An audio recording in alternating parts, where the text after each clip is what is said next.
الحمد لله رب العالمين والصلاة والسلام على سيد الأنبياء والمرسلين وعلى آله وصحبه أجمعين أما بعد أعوذ بالله من الشيطان الرجيم بسم الله الرحمن الرحيم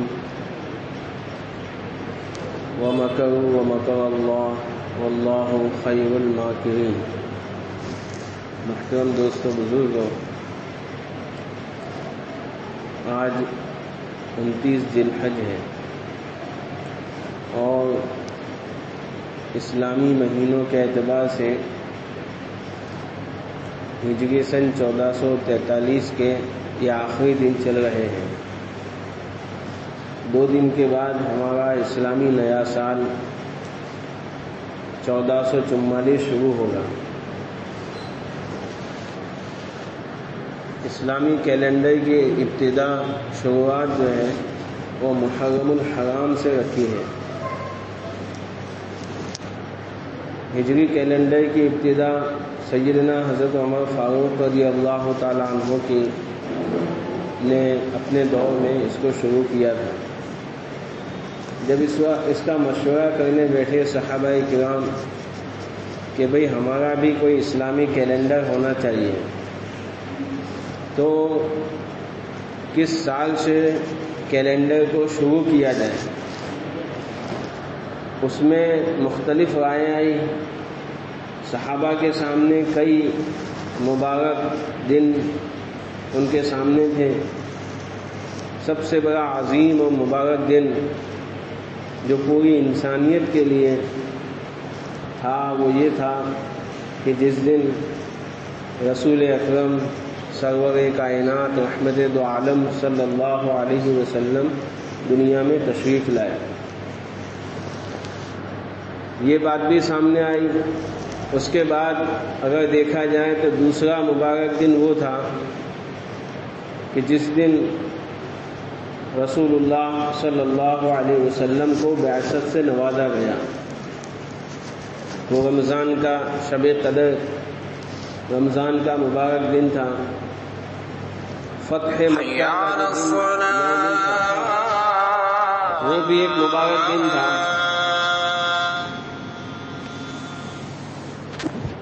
اور بہت سارے ایسے اسلام کے اندر مبارک دن ہیں جو یاد رکھے جا سکتے ہیں، لیکن اسلام جو ہے شخصیت پرستی نہیں سکھاتا.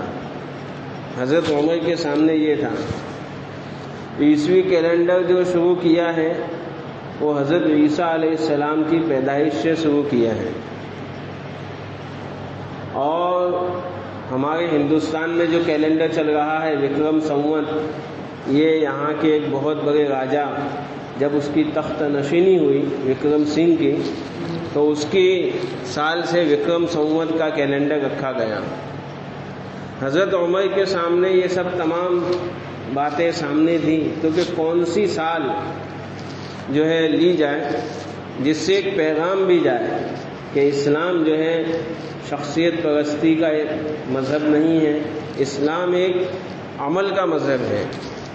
اسلام ایک مسلسل جہد مسلسل کا مذہب ہے. اسلام ایک پریکٹیکل مذہب ہے. تو حضرت عمر رضی اللہ تعالیٰ عنہ نے بڑی سوچ سمجھ کے ساتھ اس سال سے اسلامی کیلنڈر کی ابتدا کی جس سال سرور کائنات رحمت دو عالم صلی اللہ علیہ وسلم نے ہجرت فرمائی تھی. ہجرت کیا تھی؟ اللہ کے دین کے لیے اپنے وطن کو چھوڑنا، اللہ کے لیے چھوڑنا.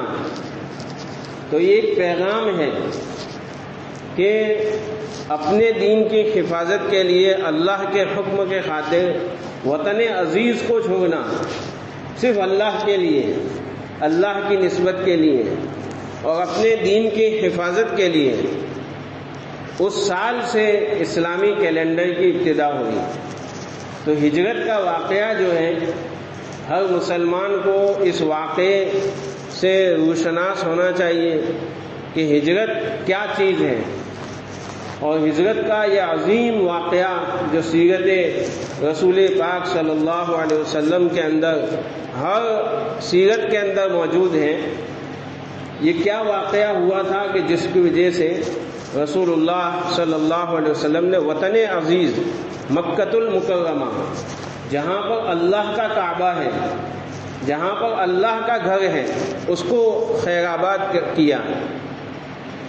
ہوا یہ تھا، جب آپ سیرت پڑھیں گے تو ایک مسلسل کڑی دو کڑی یہ ملے گی، لیکن جو میں جہاں سے شروع کرتا ہوں، مختصر وقت ہوتا ہے جمعہ کے بیان کا، اس لیے جب رسول اللہ صلی اللہ علیہ وسلم نے مصعب ابن عمیر رضی اللہ تعالیٰ عنہ کو مدینہ منورہ دین کی تبلیغ کے لیے بھیجا تھا، یہ سب سے پہلے جانے والے صحابی دین کی تبلیغ کے لیے مدینہ منورہ جانے والے مصعب ابن عمیر ہیں۔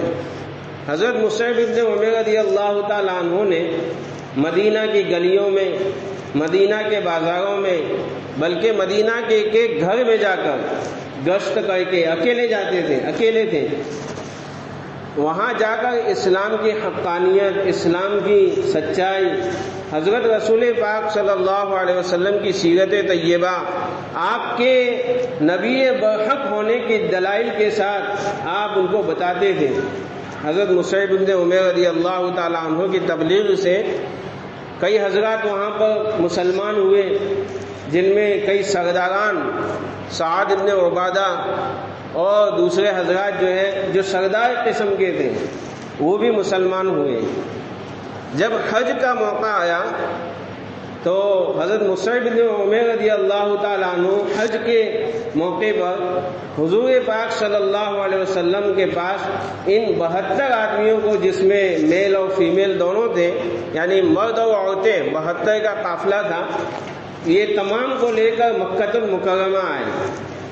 اور عقبہ نام کی ایک گھاٹی ہے، عقبہ کی گھاٹی میں رات کے اندھیرے میں، تاکہ مشرکین مکہ کو پتہ نہ چلے، کیونکہ مشرکین مکہ رسول اللہ صلی اللہ علیہ وسلم اور اسلام کے دشمن تھے، تو عقبہ کی گھاٹی کے اندر رات کو آدھی رات جب ہو چکی تھی، بالکل رات کے اندھیرے کے اندر ایک مجلس منعقد ہوئی، جس میں یہ 72 آدمی تھے، اور مکہ سے صرف حضور پاک صلی اللہ علیہ وسلم اور آپ کے ساتھ آپ کے چچا حضرت عباس ابن عبد المطلب رضی اللہ تعالیٰ عنہ۔ اس وقت عباس جو ہے مسلمان نہیں ہوئے تھے۔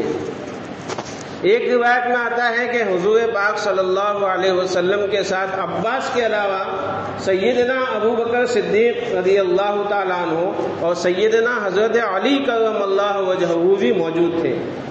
بہرحال جب 72 آدمی آ کے بیٹھ گئے آدھی رات عقبہ کی گھاٹی، اور یہ اتنی عظیم بیعت تھی، عقبہ بیعت عقبہ ثانیہ اس کو کہا جاتا ہے، اتنی عظیم یہ بیعت لی گئی تھی کہ اس بیعت کے بعد حدیث میں آتا ہے کہ شیطان نے بڑی چیخو پکائی کی تھی، واویلا کوٹا تھا کہ اب اسلام پھیل جائے گا۔ تو آدھی رات کو جب سب لوگ بھاگا، مرد اور عورتیں جب موجود تھیں، رات کو حضور پاک صلی اللہ علیہ وسلم تشریف لائے، آپ کے ساتھ صرف آپ کے چچا تھے۔ حضرت عباس رضی اللہ تعالیٰ عنہ نے حضور پاک پہلے حضرت عباس رضی اللہ تعالیٰ عنہ نے تقریر کی ان مدینہ والوں کے سامنے، اور کہا کہ تم ان کا ساتھ دو گے، ان کے ساتھ کوئی وعدہ خلافی نہیں کرو گے، اس طرح کی ان کو ابھارا۔ مدینہ والوں نے یک زبان ہو کر کہا کہ ہم ان کا ساتھ بھی دیں گے، یہ جس سے لڑیں گے ہم ان سے لڑیں گے، لیکن ہم کو ملے گا کیا؟ ایک جو سردار تھے انہوں نے کھڑے ہو کر عباس سے کہا کہ ہم کو ملے گا کیا؟ آپ رسول اللہ سے پوچھو کہ ہم مدینہ جو ہے مدینہ میں حضور کو لے جائیں اور مدینہ کے اندر حضور کا ساتھ دیں، مدینہ کے اندر حضور کی حفاظت کریں، مدینہ کے اندر حضور کو تبلیغ کرنے دیں، اور اسلام کی ہر جو ہے مدد نصرت ہم کریں گے، لیکن اس سے ہم کو ملے گا کیا؟ کتنے یعنی ہوشیار تھے۔ آج مسلمان جو ہے ہر وقت ہمیں یہ احتساب ہونا چاہیے کہ نماز پڑھنے پر ہم کو کیا ملے گا، اس پر حدیثیں ہیں، روزہ رکھنے پر کیا ملے گا۔ جب یہ بات سامنے آئے گی تو پھر نماز کے اندر خشوع آئے گا۔ ہم جمعہ کے دن غسل کرتے ہیں، غسل پر کیا ملے گا؟ کوئی بھی کام اسلام کا، دین کا اندھا دھند نہیں کرنا۔ اس لیے مفتی عبداللہ صاحب مدد ظلہ العالی ہمارے اسی محلے کے بزرگ ہیں، فرماتے ہیں کہ 40 دن بھی جاؤ تو اندھا دھند مت جاؤ، 40 دن اور 4 مہینہ جماعت میں جاؤ تو بھی یہ سوچو کہ اس پر ملے گا کیا، ورنہ یہ کام تو رواج ہو جائے گا جیسا آج ہو چکا ہے، اندھا دھند کام کرنا۔ تو مدینہ والوں نے یہ سوال اٹھایا کہ ہم کو ملے گا کیا؟ رسول اللہ صلی اللہ علیہ وسلم نے فرمایا اس پر تم کو جنت ملے گی۔ تو مدینہ والے خوش ہو گئے کہ پھر تو بہت نفع کا سودا ہے، ہم رسول اللہ صلی اللہ علیہ وسلم کا ساتھ دیں گے۔ پھر دوسرا سوال کیا وہ سردار نے، مدینہ کے جو سردار آئے تھے انہوں نے، کہ ہمارا یہودیوں کے ساتھ مصالحت ہے، یعنی ان کے ساتھ ایگریمنٹ ہوا ہے، تو اگر یہودی کسی کے ساتھ لڑتے ہوں ہم کو بھی ان کا ساتھ دینا پڑے گا، تو کیا آپ ہمارے ساتھ رہیں گے؟ تو حضور پاک صلی اللہ علیہ وسلم نے وہ تاریخی جملہ کہا کہ اے مدینہ والو، میرا خون تمہارا خون ہے۔ کیا فرمایا؟ میرا خون تمہارا خون ہے، تم جہاں لگو گے میں وہاں لگوں گا، تم جیسا کہو گے میں ایسا کروں گا۔ مدینہ والوں کو اب خوش و خرم ہو گئے، اتنی ساری یعنی سپورٹ مل گیا رسول اللہ صلی اللہ علیہ وسلم کا۔ پھر رسول اللہ صلی اللہ علیہ وسلم نے بیعت کی، ان 72 مرد اور عورت جو مجمع موجود تھا، کیا بیعت کی؟ بیعت کے پہلے الفاظ یہ تھے، اللہ کے علاوہ کسی کی عبادت مت کرنا، اللہ کے علاوہ اللہ کے ساتھ کسی کو شریک مت ٹھہرانا، صرف ایک اللہ کی عبادت کرنا، رشتہ داروں کے ساتھ اچھا سلوک کرنا، یہ تمام بیعت کے الفاظ تھے۔ یہ بیعت عقبہ ثانیہ اس کو کہتے ہیں۔ اس کے بعد شیطان نے اپنے منہ کے اوپر جو ہے دھول ڈالی تھی، چیخا تھا، چلایا تھا۔ اس کے بعد جب اس بیعت عقبہ ثانیہ کے بعد حضور پاک صلی اللہ علیہ وسلم نے صحابہ کو، جہاں پر صحابہ پر بے شمار ظلم ڈھائے جا رہے تھے مکہ کے اندر، اللہ کی طرف سے حکم آیا، صحابہ کو حکم دیا کہ تم جو ہے مدینہ کی طرف اب ہجرت کر سکتے ہو، اللہ کا حکم آ چکا ہے۔ اس زمانے میں مدینہ نام نہیں تھا، یثرب تھا، کہ یثرب کی جانب تم ہجرت کر سکتے ہو۔ سب سے پہلے جو صحابی حضور پاک صلی اللہ علیہ وسلم کے پھوپھیزاد بھائی حضرت ابو سلمہ رضی اللہ تعالیٰ عنہ جنہوں نے ہجرت کی، سب سے پہلے ہجرت کرنے والے صحابی حضرت ابو سلمہ ہیں۔ پھر صحابہ جوگی حضور پاک صلی اللہ علیہ وسلم نے 2 جوگیاں بنائی، وہ 2 جوگی دونوں، یعنی یہ دونوں جوگی تم سگے بھائی سے زیادہ بڑے بھائی ہو، اس طرح جوگی بنا کر مدینہ ایک ایک کرتے صحابی جانے لگے۔ سب جو ہے چھپ چھپ کر جاتے تھے کیونکہ مکہ والے جانے نہیں دیتے تھے۔ حضرت عمر کا جب باری آئی، حضرت عمر رضی اللہ تعالیٰ عنہ نے جب ہجرت کا ارادہ فرمایا، آپ نے غسل کیا، اچھے کپڑے پہنے، مقام بیت اللہ شریف میں گئے، طواف کیا، مقام ابراہیم پر 2 رکعت نماز ادا کی، اور پھر قریش کی جہاں پر جتنی ٹولیاں بیٹھی تھیں ایک ایک ٹولی کے پاس جا کے کہا کہ اگر کسی کو اپنے بچے یتیم کرانے ہوں، کسی کو اپنی بیوی بیوہ کرانی ہو، کسی کو اپنی ماں کی گود ویران کرنی ہو تو آ جائے میرے سامنے مکہ کے باہر، میں تیار ہوں، مجھے کوئی روک کر دکھائے۔ جب یہ قریش کی ٹولیوں میں جا کر یہ اعلان کیا حضرت عمر نے، اور برملا اعلان کیا میں ہجرت کر کے مدینہ جا رہا ہوں، اگر کسی کے اندر ہمت ہے تو مجھے روک کر بتائیں۔ تمام قریش کی ٹولیوں کے اندر ایک سناٹا چھا گیا۔ آج بھی کفر جو ہے حضرت عمر سے ڈرتا، وہ حضرت عمر تھے۔ تمام صحابہ نے چھپ کر ہجرت کی، حضرت عمر نے جو ہے بالکل برملا کھل کر اعلانیہ ہجرت کی۔ حضرت ابو بکر رضی اللہ تعالیٰ عنہ نے 2 اونٹنیاں خرید رکھی تھیں۔ میں بہت جلدی سے اب یہ اس واقعے کو سمیٹ لیتا ہوں، وقت بھی کم ہے۔ حضرت ابو بکر صدیق رضی اللہ تعالیٰ عنہ نے 2 اونٹنیاں 800 درہم کے اندر خریدی تھیں کہ جب بھی ہجرت کا موقع آئے گا میں نکل جاؤں گا۔ حضور پاک صلی اللہ علیہ وسلم کو پتہ چلا کہ ابو بکر صدیق بھی ہجرت کے لیے تیار ہو گئے، تو حضور پاک صلی اللہ علیہ وسلم نے ابو بکر صدیق سے کہا کہ ابو بکر تم جلدی مت کرنا، اللہ کی طرف سے حکم آئے گا۔ ادھر کفار قریش مکہ جو بڑے بڑے، جن کا ایک بہت بڑا کانفرنس ہال تھا، مکہ کے اندر ایک ہی پکا مکان جو سب سے پہلے بنایا گیا، جس کا نام رکھا دار الندوہ، جہاں پر یہ ان کا کانفرنس ہال تھا، ان کی میٹنگیں ہوتی تھی، مشورے ہوتے تھے کفار کے۔ وہاں پر ایک مرتبہ رات کو اس لیے مشورہ رکھا گیا، اعلان کیا گیا کہ آج رات کو جو ہے آدھی رات کے قریب، یعنی رات جب چھا جاتی ہے اس کے بعد تمام جو ہے مشرکین جو ہے وہاں پر جمع ہوں دار الندوہ کے اندر، جس کا نام دار الندوہ تھا۔ یہی وہ عظیم مشورہ، یہی وہ یعنی لعین مشورہ تھا، یہی وہ ایسا مشورہ تھا کہ جس مشورے کے اندر شیطان انسانی شکل کے اندر حاضر ہوا تھا، ایک بوڑھے نجدی سردار کی شکل اختیار کی اور دروازے کے اندر آیا۔ مکہ کے لوگوں نے پوچھا بھائی کون ہے تو؟ کہ میں نجد کا ایک سردار ہوں اور میں بھی محمد رسول اللہ صلی اللہ علیہ وسلم کا دشمن ہوں، آپ کی تباہی چاہتا ہوں، مجھے اس مشورے میں بیٹھنے دیجیے۔ شیطان کو اندر بلا لیا گیا کہ یہ تو اپنا آدمی ہے۔ اب بڑے بڑے سرداران کفار قریش مکہ وہ سب جو ہے بیٹھے تھے، ایک سردار کھڑا ہوا، اس نے تقریر کی کہ بھئی بات بگڑتی جا رہی ہے، اسلام پھیلتا جا رہا ہے، صحابہ یہاں سے حضور کے ساتھی جو ہے یہاں سے جا رہے ہیں، اب اس کا کوئی نہ کوئی حل نکالنا چاہیے۔ ابو البختری ایک سردار تھا، اس نے کہا کہ حضور پاک صلی اللہ علیہ وسلم کو قیدی بنا کر ایک کال کوٹھری کے اندر بند کر دیا جائے، وہیں پر یہ ختم ہو جائیں گے۔ شیطان فوراً کھڑا ہوا، وہ نجدی سردار کی شکل میں آیا تھا، وہ فوراً کھڑا ہوا کہ غلط مشورہ ہے، پتہ چلے گا جب حضور پاک صلی اللہ علیہ وسلم کے ساتھیوں کو، فوراً تمہاری قید سے وہ چھڑا کر لے جائیں گے۔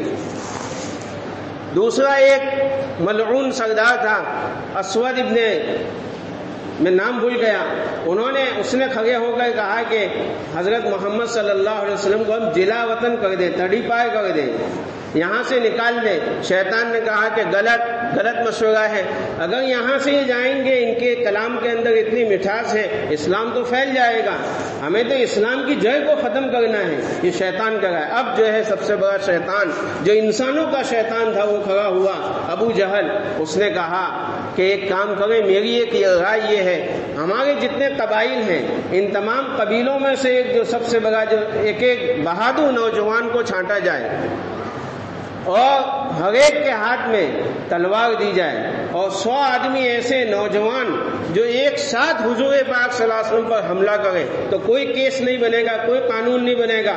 اگر بات آئے گی یعنی اس بدلہ لینے کی، تو جو ہے بنو ہاشم جو حضور کا خاندان ہے وہ ایک ساتھ 100 قبیلوں کا مقابلہ نہیں کر سکیں گے۔ اب پھر بات آئے گی فدیہ دینے کی، یعنی پیسے دے کر معاملہ حل کرا لیا جائے، تو ابو جہل نے کہا ہم سب مل کے پیسے دے کر معاملہ حل کر لیں گے اور محمد صلی اللہ علیہ وسلم نعوذ باللہ اس دنیا سے ختم ہو جائیں گے، یہ قصہ ختم ہو جائے گا۔ وہ شیطان کھڑا ہوا اور ابو جہل کو سینے سے لگایا، یہ رائے ہے تمہاری، یہ ہے تمہاری رائے دم، ایسا کرو، جس کو آج موب لنچنگ کہا جاتا ہے کہ 100 آدمی کا جھنڈ مل کر ایک آدمی کو ختم کر دے۔ اس کو اللہ نے قرآن میں بتایا۔ جب یہ مشورہ ہوا سورہ انفال کے اندر اللہ تعالیٰ نے اس کو بتایا، وَمَكَرُوا وَمَكَرَ اللَّهُ وَاللَّهُ خَيْرُ الْمَاكِرِينَ، کہ وہ دار الندوہ میں مشورہ کر رہے تھے حضور کے ختم کرنے کا، اور ایک مشورہ اللہ نے کیا تھا، وَمَكَرُوا وَمَكَرَ اللَّهُ، ایک تدبیر اللہ نے کی تھی، اللہ سب سے بہترین تدبیر کرنے والے ہیں۔ اللہ فرماتے ہیں ہم نے جبرائیل کو فوراً حضور پاک صلی اللہ علیہ وسلم کے پاس بھیجا اور کہا کہ ایسی ایسی بات ہونے والی ہے، ایک ساتھ جو ہے 100 آدمی کے نوجوان جنگجو نوجوان جو ہے تم پر حملہ کرنے والے ہیں، آج رات تم اپنے بستر پر مت سونا۔ حضور پاک صلی اللہ علیہ وسلم کو پتہ چلا، حضور پاک صلی اللہ علیہ وسلم نے حضرت علی کو بلایا، حضرت علی کرم اللہ وجہہ کو کہا کہ دیکھو مجھے ہجرت کا حکم ہو چکا ہے، مجھے اب مکہ سے باہر جانا ہے، مدینہ ہجرت کرنی ہے، اب تم جو ہے آج کی رات جو ہے میرے بستر پر سو جانا، اور ایسا ہوگا یہ بھی کہہ دیا، لیکن تمہارے ساتھ کوئی ناخوشگوار واقعہ پیش نہیں آئے گا، اور تم مجھے مدینہ آ کر ملنا۔ حضرت علی رضی اللہ تعالیٰ عنہ کہا کہ یہ میری یمنی چادر ہے، حضور یمنی چادر ہوتے تھے کہ یہ میری یمنی چادر ہے، اس چادر کو اوڑھ کر سو جانا۔ حضرت علی رضی اللہ تعالیٰ عنہ کس حال میں سوئے ہوں گے؟ ایک سوال ہمارے ذہن میں آتا ہے کہ 100 آدمی ایک ساتھ حملہ کرنے والے تھے رسول اللہ صلی اللہ علیہ وسلم سمجھ کر، تو حضرت علی کو بعد میں کسی نے پوچھا کہ اس رات تمہارا کیا حال ہوا ہوگا، کہ رات کو تو نیند نہیں آئی ہوگی، کہ ابھی موت آئے گی، ابھی تلوار کے گھا لگیں گے۔ حضرت علی نے کتنا پیارا جواب دیا کہ اس رات پوری زندگی میں جتنے سکون سے اس رات میں سویا ہوں اتنا سکون سے کبھی نہیں سویا۔ کیوں؟ ایک تو رسول اللہ صلی اللہ علیہ وسلم کا بستر مبارک تھا، دوسرا رسول اللہ صلی اللہ علیہ وسلم نے فرمایا تھا کوئی ناخوشگوار واقعہ پیش نہیں آئے گا۔ سچے نبی نے جب کہہ دیا تو بات ختم ہو گئی، میں صبح کو صحیح سالم اٹھوں گا، اور پھر نبی نے فرمایا تھا کہ مدینہ آ کر مجھے ملنا۔ روزانہ ہم سوتے ہیں، پتہ نہیں صبح میں ہم اٹھتے ہیں کہ نہیں اٹھتے، زندگی کا کوئی بھروسہ نہیں، انسان کی زندگی ہوا میں رکھے ہوئے چراغ کے مانند ہے، کب انسان کیا اس زندگی کا چراغ بجھ جائے۔ حضرت علی کہتے ہیں اس رات مجھے پکا معلوم تھا کہ میں صبح کو اٹھوں گا، مدینہ جا کر رسول اللہ صلی اللہ علیہ وسلم کو ملوں گا۔ اب رات بیتی، آدھی رات سے کچھ زیادہ ہو گئی، یعنی اپنے حساب سے 3 بجے کا وقت ہو گیا، اندھیری رات، آدھی رات سے کچھ زیادہ ہو گئی۔ وہ 100 آدمی کا ٹولہ حضور پاک صلی اللہ علیہ وسلم کے گھر کے قریب آیا۔ حضور صلی اللہ علیہ وسلم اس وقت گھر میں تھے۔ حضور پاک صلی اللہ علیہ وسلم نے دیکھا کہ 100 نوجوان جنگجو تلوار لے کر میرے گھر کے باہر کھڑے ہیں۔ حضور پاک صلی اللہ علیہ وسلم اللہ کے نبی تھے، ان کے دل میں ذرا بھی گھبراہٹ نہیں تھی۔ انہوں نے اپنے گھر کے مٹی اٹھائی آنگن سے اور دعا اور وہ یاسین شریف پڑھی، یاسین شریف کی پہلی آیات سے لگا کر 9 آیات تک یہ آیت تلاوت فرمائی۔ اعوذ باللہ من الشیطان الرجیم، بسم اللہ الرحمن الرحیم، یاسین والقرآن الحکیم انک لمن المرسلین علی صراط مستقیم۔ یہ آیات مبارکہ 9 آیات پڑھی، مٹی کے اوپر دم کیا اور وہ ٹولے کے سامنے آ کے اس طرح مٹی اگا دی۔ لکھا ہے حدیث کی سیرت کی کتابوں میں، وہ جو 100 آدمی تھے ان تمام 100 کے سروں کے اوپر مٹی تو خاک تھی، چھوٹی تھی، لیکن اللہ کے نبی کا معجزہ تھا، ہر ایک کے سر کے اوپر وہ مٹی پہنچ گئی اور ہر ایک جو ہے اندھا ہو گیا۔ سب کے سب وما رمیت اذ رمیت، قرآن شریف کی آیت ہے نا، ہاں کہ یہ تم نے نہیں کیا، یہ اللہ نے کیا۔ اللہ نے قرآن میں فرمایا کہ مٹی کا عمل جو اگانا یہ تم نے نہیں کیا، یہ کس نے کیا؟ اللہ نے کیا۔ وما رمیت اذ رمیت ولکن اللہ رمی، یہی آیت ہے نا، ہاں یہ اللہ نے کیا۔ تو وہ جتنے 100 آدمی تھے وہ سب کے سب نابینا ہو گئے، اندھے ہو گئے۔ حضور پاک صلی اللہ علیہ وسلم ان کے بیچ میں سے، ان 100 آدمی کے ٹولے کے بیچ کے اندر سے نکل گئے۔ جب وہ گئے، آنکھیں کھلی کہ محمد صلی اللہ علیہ وسلم تو جو ہے چلے گئے، تو فوراً گھر کے اندر گئے، دیکھا کہ محمد صلی اللہ علیہ وسلم کے بستر پہ کون سوتا ہے، کہ چادر بھی حضرت کی ہے، حضور کی ہے۔ چادر کو کھولا تو حضرت علی نکلے۔ حضرت علی کو اس وقت انہوں نے مار لگائی کہ بتاؤ تمہارے صاحب صلی اللہ علیہ وسلم کہاں گئے ہیں؟ حضرت علی نے کہا میں نہیں بتاؤں گا، چاہے میری جان لے لو۔ اس طرح سے جو ہے ہجرت کی شروعات ہوئی۔ حضور پاک صلی اللہ علیہ وسلم یہاں سے فوراً ابو بکر صدیق رضی اللہ تعالیٰ عنہ کے گھر گئے، اور حضرت ابو بکر صدیق رضی اللہ تعالیٰ عنہ اس وقت جب گھر کا دروازہ کھٹکھٹایا، حضرت ابو بکر صدیق رضی اللہ تعالیٰ عنہ کی بیٹی حضرت اسما رضی اللہ تعالیٰ عنہ نے دروازہ کھولا، فوراً سمجھ گئی حضور ہمارے گھر تشریف لائے، چارپائی لائے، چارپائی کے اوپر چادر بچھائی، حضرت کو بٹھائے، حضور پاک صلی اللہ علیہ وسلم کو بٹھائے، حضرت ابو بکر کو بلایا کہ ابا حضور تشریف لائے ہیں۔ حضرت رسول پاک صلی اللہ علیہ وسلم، حضرت ابو بکر کے گھر میں اس وقت اسما تھی، عائشہ تھی، حضرت ابو بکر کے والد تھے اور 2-3 اور تھے ان کی بیوی تھی، تو حضور پاک صلی اللہ علیہ وسلم نے کہا کہ دیکھو ان سب کو یہاں سے پہلے نکال دو، بات رازدارہ نہ کرنی ہے۔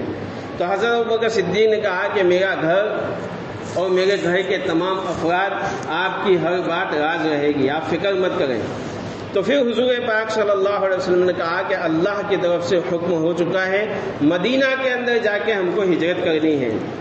تو حضرت ابوبکر فوراً اچھلے کہ میرے بارے میں کیا؟ کہ ہاں اللہ نے مجھے حکم دیا ہے کہ تمہاری ہجرت کے سفر کا یار جو ہوگا وہ ابوبکر ہوگا۔